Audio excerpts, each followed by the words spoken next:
जी अस्सलाम वालेकुम class, this is Mohammad Atiq और स्टूडेंट्स हम लोग अपने चैप्टर 3 को जो है वो हमने कंप्लीट कर लिया था। उसमें जो लास्ट टॉपिक क्या कहता था हमारे पास इलेक्ट्रोनेगेटिविटी।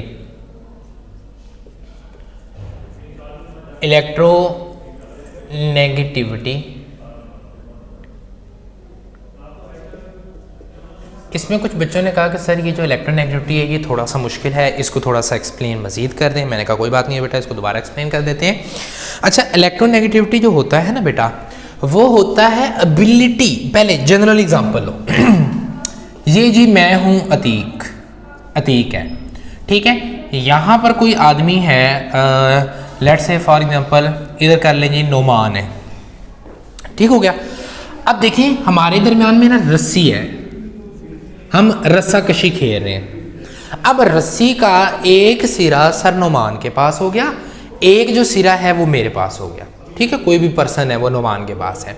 अब देखें नोमान साहब क्या करेंगे, वो रस्सी को कोशिश करेंगे अपनी तरफ खींचने की, मैं मिस्कीन कोशिश करूंगा रस्सी को अपनी तरफ खींचने की। अब रस्सी क्या है, वो दोनों के दरमियान शेयर हुई हुई है, इश्तराक है, यानी कि ये रस्सी कॉमन है, शेयर हुई है, और शेयर हुई चीज को खींच रहे हैं। जो शेयर हुई है किसके दरमियान, नोमान और अतीक के दरमियान एक चीज शेयर हुई है। अब कोशिश नोमान कर रहे हैं अपनी तरफ खींचने की, कोशिश मैं कर रहा हूं अपनी तरफ खींचने की। अगर नोमान की ज्यादा ताकत है तो रस्सी अपनी तरफ खींच लेगा, अगर मेरी ज्यादा ताकत है तो रस्सी मैं अपनी तरफ खींच लूंगा। अब ये खींचने की ताकत किसको, शेयर हुई रस्सी को खींचने की ताकत सादा अल्फाज में हमारी क्या कहलाएगी, इलेक्ट्रोनेगेटिविटी। सादा अल्फाज में हमारी क्या कहलाएगी बेटा, इलेक्ट्रोनेगेटिविटी कहलाएगी। अगर मैं इसको एटम के ऊपर जो है अप्लाई करता हूं बेटा, कार्बन ने बॉन्ड बनाया हाइड्रोजन के साथ, एक इलेक्ट्रॉन हाइड्रोजन ने दिया, एक इलेक्ट्रॉन जो है वो किसने शेयर किया, कार्बन ने शेयर किया। अब कार्बन के दिल में बेटा आ गया लालच, कार्बन ने कहा कि क्यों ना मैं ये भी इलेक्ट्रॉन क्या करूं, अपनी तरफ खींच लूं। तो उसने क्या किया, इस इलेक्ट्रॉन को भी कोशिश की और इस इलेक्ट्रॉन को भी कोशिश की। ये शेयर हुए इलेक्ट्रॉन है, ये दोनों के दरमियान में शेयर है। इसने कोशिश की अपनी तरफ खींचने की और इन्हीं इलेक्ट्रॉन को कोशिश की हाइड्रोजन ने अपनी तरफ खींचने की। अब कार्बन की अलग ताकत होगी शेयर्ड इलेक्ट्रॉन को खींचने की, हाइड्रोजन की अलग ताकत होगी शेयर्ड इलेक्ट्रॉन को खींचने की, और ये जो सलाहियत है ये इलेक्ट्रोनेगेटिविटी कहलाएगी। इसको मैं सादा अल्फाज में यूं लिख सकता हूं, एबिलिटी ऑफ एन एटम, एक एटम की सलाहियत टू अट्रैक्ट, खींचने की, to attract shared pair of electron.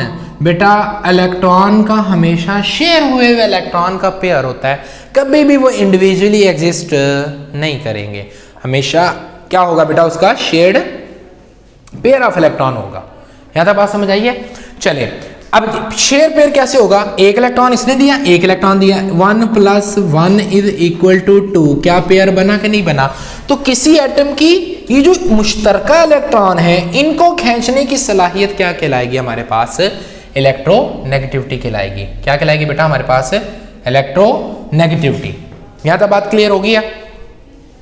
अब हर एटम की इलेक्ट्रोनेगेटिविटी अलग है।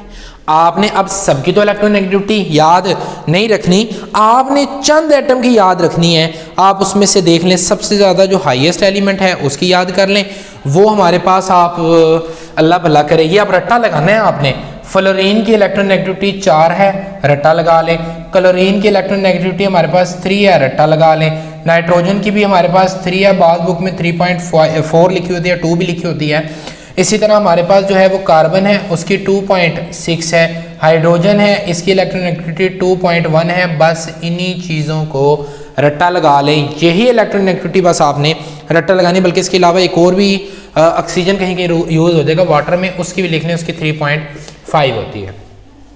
क्लियर हो गया यहाँ तक बात। इन इलेक्ट्रोनेगेटिविटीज़ की वैल्यू को आप अगर रट्टा लगा लें बेटा, आपको और कुछ भी नहीं करना, और कुछ भी नहीं करना।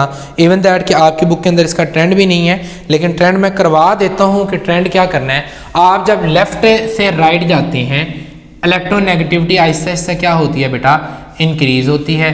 जब आप टॉप से बॉटम आते हो, इलेक्ट्रोनेगेटिविटी डिक्रीज करती है। ये हो गया आपके पास पीरियड में, ऊपर वाला पीरियड्स में, और ये हमारे पास है ग्रुप्स में। ग्रुप में टॉप से बॉटम जो होगी वो क्या होगी, डिक्रीज करेगी, पीरियड में लेफ्ट टू राइट होगी। लेकिन इसका एग्जैक्ट कोई ट्रेंड नहीं है, क्योंकि कई एलिमेंट्स हैं उनकी सडन इंक्रीज करती है और सडन क्या कर जाती है हमारे पास, डिक्रीज कर जाती है। क्लियर हो गई यहाँ तक? चलें बेटा, अब जरा एक्सरसाइज की तरफ हम आहिस्ता आहिस्ता चलते हैं। एक्सरसाइज के अंदर हमारा जो है वो क्वेश्चन नंबर 1 तो आपका MCQs है, जो आपकी बुक के बिल्कुल लास्ट में लिखे होंगे। अब हम चलते हैं जरा क्वेश्चन नंबर 2 पे, जो हमारे पास शॉर्ट क्वेश्चन है। वो कहता है write the valence shell electronic configuration of an element present in the third period and group 3। Third group period और ग्रुप 3। बेटा आपको ज़रा मैं यहाँ से पीरियोडिक टेबल दिखा रहा हूँ, होप सो आपको नज़र आएगा। ये हमारे पास क्या है, पीरियड नंबर 3। ये 1 है, ये 2 है, ये पीरियड नंबर 3।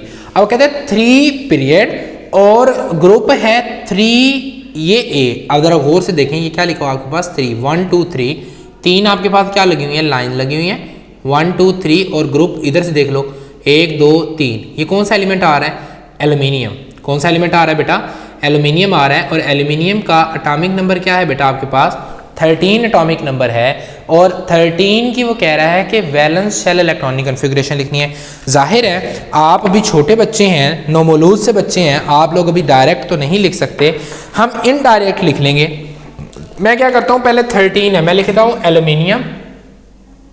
इसका एटॉमिक नंबर जो है मेरे पास 13 है, मैंने लिख लिया 1s2 2s2 2p6, और हमारे पास बनता है 3s आगे बन जाएगा। अब देखिए इलेक्ट्रॉन हमने पूरे करने हैं, और फिर आगे 3p आ जाएगा हमारे पास। इलेक्ट्रॉन हमने पूरे करने जरा, 2 4 6 और 4 10, और यहाँ पे बनता है स्कूल, स्कूल पब्लिक स्कूल, ये होगा पब्लिक स्कूल हो गया। ठीक है, इसमें कितने आ जाएंगे, 2। अब देखें 2 4 4 और 6 10, 10 और 2 12, कितने इलेक्ट्रॉन बच गए, अभी एक इलेक्ट्रॉन मजीद बच गया है, वो किधर आ जाएगा बेटा आपके पास, यहां पर आ जाएगा। क्लियर होगी यहां तक बात, यहां तक कोई मसला? अब उसने पूछा वैलेंस शेल। देखो shell number 1 n is equal to 1, उसमें सिर्फ एक है। क्यों? क्योंकि इसके साथ क्या लगा हुआ है, 1 लगा हुआ है। अब जिसके साथ 2 लगा हुआ है, इसके साथ भी 2 है, इसके साथ भी 2 है, यही है ना 2 2 इसके साथ, यानी कि ये दूसरा शेल है। n इज इक्वल टू 2, इसको L बोलेंगे, पहले को K बोलते हैं। n is equal to 1 is equal to K, इसको L बोलेंगे। और उसमें कौन कौन सा आ रहा है, 2s2 2p6। अब जिन बच्चों ने अटेंटिवली लेक्चर्स देखे हैं उनको पता होगा ये मैं कैसे कर रहा हूं। अगेन रिवाइज करवा देता हूं, कोई मसला नहीं है। नंबर ऑफ शेल 1, उसके अंदर सब शेल एक ही होता है, वो 1s होता है। नंबर ऑफ शेल नंबर जो आपका 2 होता है, उसमें सब शेल आपके कितने होते हैं बेटा, 2 होते हैं। वो कौन सा होता है, 2s2 और 2p6। 2s2 और 2p होता है। अब वो यहां पे देख लीजिए, जिसके साथ 2 लिखा होगा वो इसका मतलब है शेल नंबर 2 का सब शेल होगा। जिसके साथ 2 लिखा होगा वो शेल नंबर 2 जिसका नाम L है, उसका सब शेल होगा। अब जरा देखें कि हमारे पास बनता है n इज इक्वल टू 3 और K L, इसका नाम क्या होगा बेटा M, और इसमें कौन कौन आ रहा है, 3s और 3p, 3s2 और 3p। ये आपने फाइनल लिख देनी है। उसने बैलेंस पूछा है ना, बैलेंस से मुराद होता है आखिरी, तो आखिरी शेल आपके पास 3 बनता है। आप लिखोगे 3s2 और 3p1 लिख देंगे। यहां पर आपका ये जो शॉर्ट क्वेश्चन है ये कवर हो जाएगा। यहां तक बात समझ आ गई बेटा, ठीक हो गया बेटा। अब नेक्स्ट जो है हम क्वेश्चन की तरफ चलते हैं। शॉर्ट क्वेश्चन वो कहता है right 2 way in which isotope of an element differ. कोई ऐसे 2 कहता है कि हमें बातें बताओ कि जिसमें आइसोटोप जो है वो डिफर करते हैं। ये मेरा क्वेश्चन नंबर बेटा बनता है 2। इसको मैं लिख लेता हूँ, क्वेश्चन 2 का आंसर लिखूंगा। आप लिखोगे आइसोटोप्स डिफर इन अब देखो आइसोटोप क्या होते हैं, atom having a same atomic number और डिफरेंट इन एटॉमिक मास। तो एटॉमिक मास उनके डिफरेंट होते हैं, एटॉमिक नंबर सेम होते हैं। आप लिखो isotope are differ in number of proton, number of proton. Isotope के जो नंबर ऑफ प्रोटॉन होते हैं वो क्या होते हैं बेटा, डिफर होते हैं, डिफरेंट होते हैं। Isotope differ in number of proton, they are also differ